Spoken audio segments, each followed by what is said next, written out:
Hello guys, my name is Bunya Ari here reporting live for the home of Unity News here in Matero. So guys, we're still in Matero. So tiri kuno ku area ku Chingwere. Kwashika vintu voko ati sivinapange sense, ni vintu voko ati vidabu sana.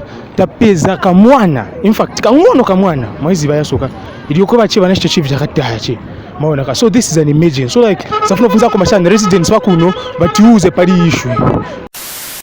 Okay guys, so hapa napeza kwa hapa first ba resident wako. So mzangu zako zini first. My name's Professor Rion Chimbo. Okay. So like monga mwaona hapa datapeza kamwana kangono in fact. Sinizi bakaja maybe 2 months maybe nzingat months kachepeza so mkamba branch pali issue. According to my studies, ujamwana the way I study biology, that child maybe it can be 3 months old. So now my advice to resident of Lusaka or to the resident of those who are part of Zambia or out of the country Zambia. So guys, please, you ought to do this you ought to put this in your mind. Like there's no way wankala na mimba then because of partying, going kuma night clubs, doing some fake stuff, you know what I'm talking about, clubbing, those stuff. Okay. So hapa so point ya mneso emina kukamba bakamba, you don't do that. There is no way yoko bati ungashite abort kamwana kangono so mwazi. You don't do that. That doesn't make sense. Wembera ka? So kuri konse kwa mne oliri mnezo wafishita. You don't do that. Okay, so hapa na peza ko benangoma residents wako bamnaweza kambapo pali scandal. Remember we are still in Matero. So like ba mai mwa sebenza bwanji. Na sebenza bwana mwa sebenza bwanji mkonzi. So like taona paka ivashitika sivina wame vaipa maningi mwayo unaiza soka. So awe nivazona sivina wame monga kuno kwatu uyu mwana sikuyamba kupezeka. Okay. Wapezeka always cheka mbili chabe tibapeza bana babata yaso chabe. So monga problem ona chani ni ma chani drainage or maybe kapena ni ba main au uko watu bamina nibashita hivi.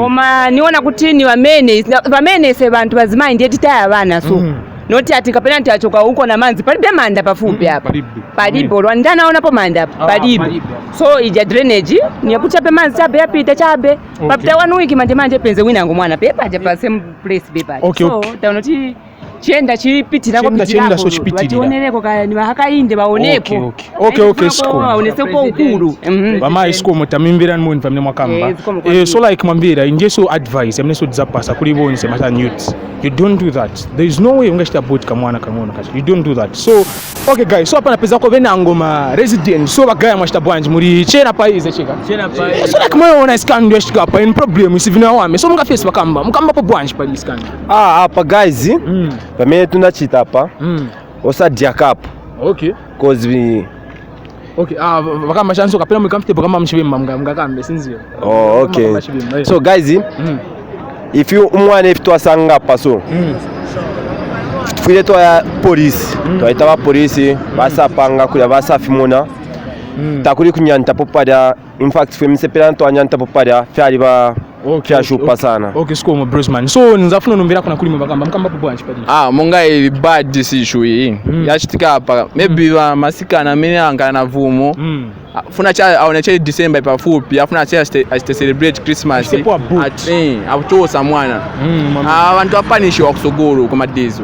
Mwamene sko. Wakamba zafuna numbira kuli. Neveninga kambe po. Ningafuna mulangano kamera. Sibipanga sense byashita abantu ibi. Yakutinjere bantu benango pempera okuzo ma mountain afuna chebana ero muntu shabwataye mwana aganiza cyane aganiza cyane cyo abwataye che mwana bazona istyle itanompeza umuzi mpanga sasa mkeni. Okay, so bakamba zafuna mbera na kuli monga ise ndiseba Smith aka known as bad boy wa king ku Matero mwamne tinga kambire bakamba monga yamna chitika sina chitikena muizi there is no way unga wastava upu wa vija mabaris miti sana obo chita boat ndiye kukambati kufanzeru kuja so kusoba nzeru okay ndafia there is no way wataya mwana ndafia benangwa za board yakapoka jekapo futi zangaya process inangu futi zambongala kutora okay so sko munzafuna chebala asimbwere bwana kuno bankuno bakamba pass kataya mkabendera so mkamba branch pali issue yashtika pasi na wami cause there's no way muntu bakudamage or wakupasa mimba nguleka chevashtika